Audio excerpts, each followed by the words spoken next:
What's up, everybody? It's Coach Key with Legends and Dice Cafe, where we learn tabletop RPGs together, play games, and just cool out. And I'm back with another video like I do every Friday at 8 p.m. Eastern Standard Time. In today's video, we will be reviewing the tabletop RPG, The White Box. Fantastic medieval adventure game, an old school style RPG. Don't forget to hit that like button and subscribe to the channel. It definitely helps a new channel like mine continue to grow. It's greatly appreciated. Let's get it.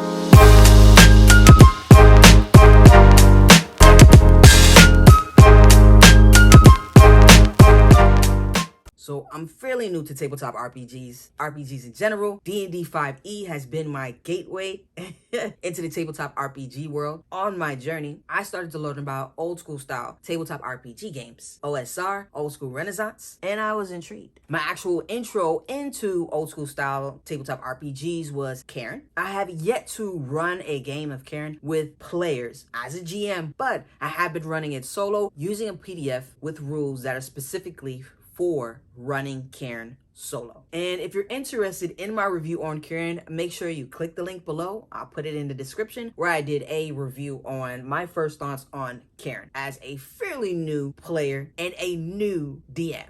Once I looked into Cairn, I eventually found a list of old school style RPGs, and White Box was one of them. I had an opportunity to look through it, so I'm just going to give you a few first impressions as a fairly new player and a new dungeon master coming from DnD 5e. All right, so before we get into it, there is a second cover to this. This was the original cover, and this is the newer cover. And this is the one that I wanted. I thought it was pretty cool. I saw a lot of people commenting that they liked the black and white, which I thought was pretty fly too, which I have a black and white in Cairn. So I'm okay. Dig the picture of the dragon. I like the color to it. I like it, but at least you have that option. All right, let's get into the introduction. Table of contents. So this stood out to me right here. Introduction. When I discovered the OSR, I enjoyed every game I read, but one stood out from the rest as the most versatile of games: Swords and Wizardry, White Box. So the author lets you know that that's where the inspiration from this book came from, was Swords and Wizardry, White Box. And the journey begins. It starts off right here. The White Box was created by two men who were masters of eldritch sorcery. They brought their powers together to create a magical artifact that would transport the users to other worlds of magic and wonder. It is said no one knows what it is until they hold it in their hands and discover the magic for themselves. For some, the box may appear to be made of wood, and for others, it may appear to be as a book. Let's get into it. Chapter 1, getting started. Here's another thing that stood out to me right here. Oh, before we do that, in Dungeons & Dragons, the Game Master is called the Dungeon Master. In White Box, it's called the Referee, which honestly makes sense, seeing as though a referee is someone who ensures that the rules are adhered to. Makes sense to me. And it even lets you know the simplicity of the character creation. To create a character PC, this is a simple matter of rolling some dice to determine your character's attributes, picking a character's class, race, if non-human, and buying in-game equipment. This part right here stood out to me. Rule number 1, it says the most important rule in White Box is that the referee always has the right to modify the rules. In fact, it's encouraged. This is your game after all.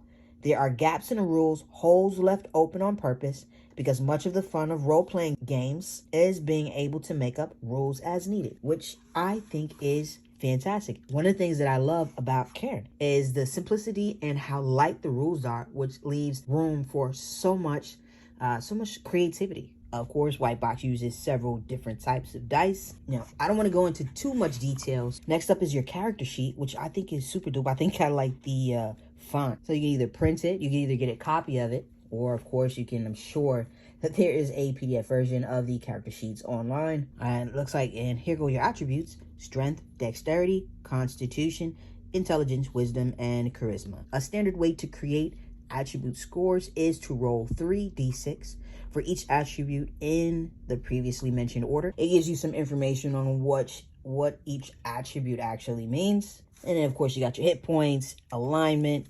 We'll pause for a section so you can check out that artwork. Here we go, Chapter 2, Character Classes.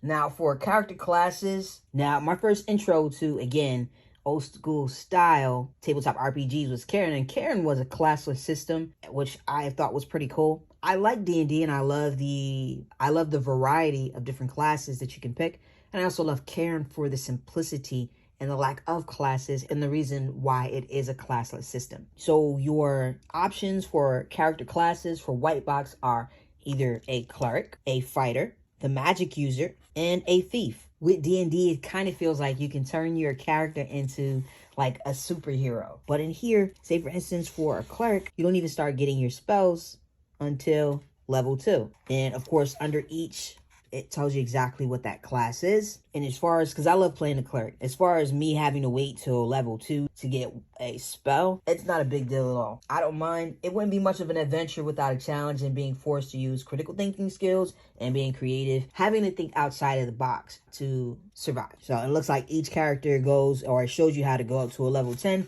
But I also remember back in chapter 1, if the referee wants to extend the tables to allow higher level characters, then of course, go for it. I'll definitely do a quick short on creating a character because as you can see, just starting with the cleric alone, it is very simple.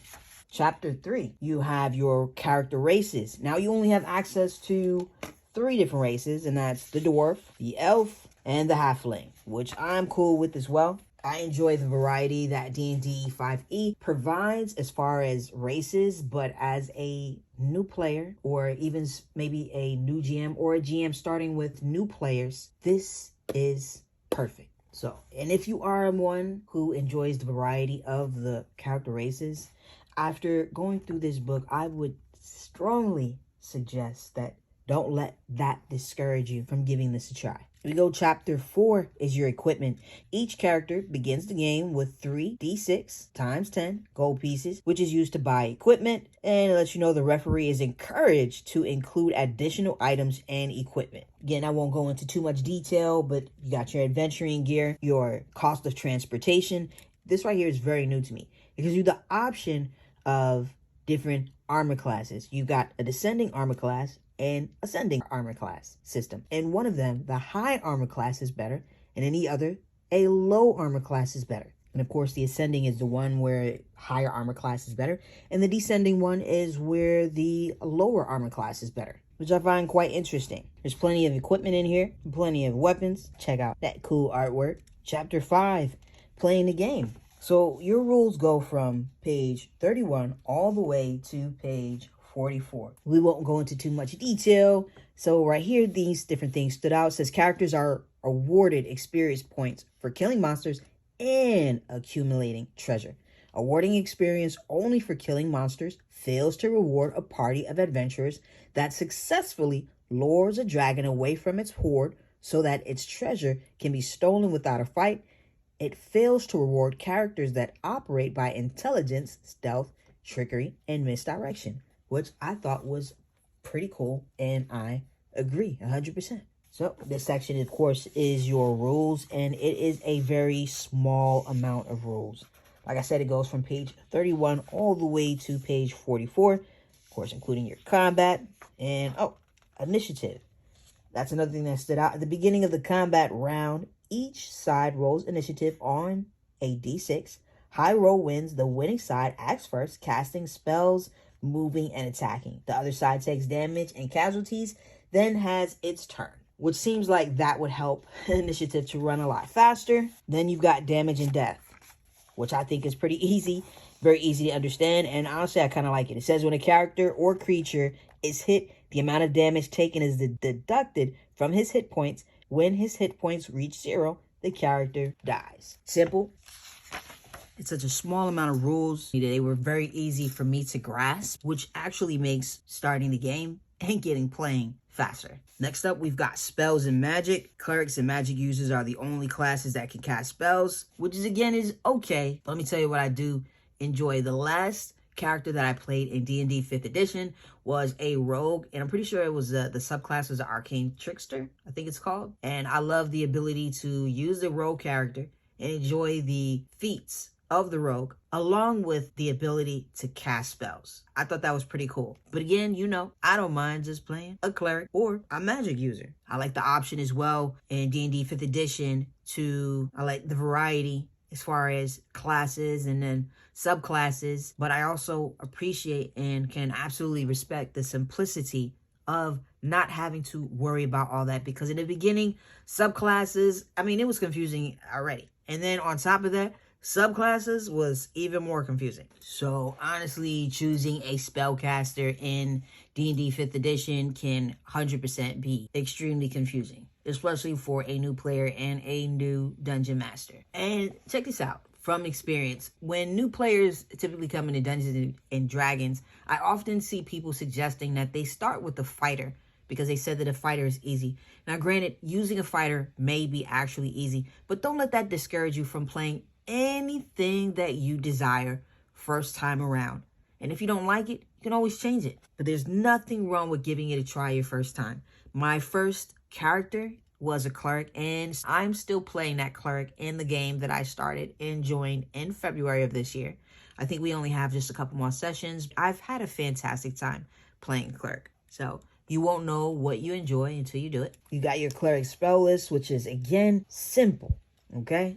Nothing like how it is when playing Dungeons and Dragons 5th edition. And again, this is no way to bash Dungeons and Dragons 5th edition because it was my first tabletop RPG game, and I honestly love playing the game. It does have a lot of rules, but I honestly have a ball playing. And Dungeons and Dragons is the reason why I am exploring so many different worlds and so many different types of tabletop RPGs. And of course, you've got your spell descriptions. Then you've got chapter 7, running the game. Now, check this out. It says this means making up a lot of stuff on the spot. If you're not good at storytelling, or if you're not up for doing a lot of creative thinking on the fly, it might be better that you try a different game, one that provides more rules and guidance for every situation that might arise. But if you are a good storyteller, creative and fair, white boxes, small, Spartan, rule set, frees up your creativity to create a fantasy role-playing game. Experience completely different from the type of game that depends on a multitude of rules, which I love. Like I said, I love the creativity that it pushes. It teaches you how to design your adventure and create a campaign. I like how simple it is, and it gives you a nice foundation to start with, to expand off of. And it also gives you lists of tables that you can roll on for different types of encounters. Then you got chapter 8, your monsters. Now, I like this as well. It says there's not a lot of detail given about the monsters, because the more detail given, the more your own mental image of the fantasy world is going to be locked into a single track. We're not going to say that giant ants are red, nocturnal, 3 feet long, and fond of eating elves, because in your mind they might be blue. Details about monsters toss roadblocks in front of the imagination. Yes, details can inspire imagination, but we're making the assumption that if you're interested in fantasy gaming in the first place, you've got a good imagination as is, and don't require details about the size of a giant ant. It says one important characteristic of all monsters, though, is that they can see in the dark. So, and of course, you've got your information for your armor class, your hits, your attacks, experience points, and then we come over to your actual monster descriptions, your monster stat blocks. And it's got a good amount of monsters. The monster manual with D&D 5th edition, I have that, and though I enjoy looking through the book and reading the descriptions about the different monsters, and I love the variety, it can be quite overwhelming, especially for a new dungeon master or new referee. It also shows you how to create monsters as well. So you've got your player's handbook, your dungeon master guide, and your monster manual, all contained within 140 pages. Then we have chapter 9, treasure, and this pretty much speaks for itself. So I'm not going to go into too much detail on this aspect. Jewels, magical items, scrolls, etc. Everything that you would consider to be treasure. Magic potions. I love the artwork in here. And of course it has the descriptions of what that magical items do. It has cursed items, and that's pretty much it. And then it also has a little section right here where you can write down your house rules, which again I think is pretty cool. And another copy of your character sheet. That's pretty much it. So, character creation is very simple. Great for a new player or a new DM or referee. I like the simplicity of the classes and the races. Makes for building a character a lot faster as well. It's a complete rule system for under $5, and the PDF is actually free on drivethrurpg.com. You could literally buy this for all of your players, for let's say 5 of your players, for the same price of one D&D 5e rule book. You can also get the hardcover of the book on drivethrurpg.com. A very simple and light rule system that, in my opinion, anybody can grasp. I honestly think it's a great buy. This style of tabletop RPG, it forces you to use critical thinking skills, to think outside of the box, to just be creative, which is the main thing that I love about playing role-playing games, playing RPGs. Is the creativity that comes along with. The white box is absolutely on my list to play. In the meantime, until I can actually find a group, I'll definitely be running this solo. And when I get a chance, I'll show you exactly how I'm gonna run this solo.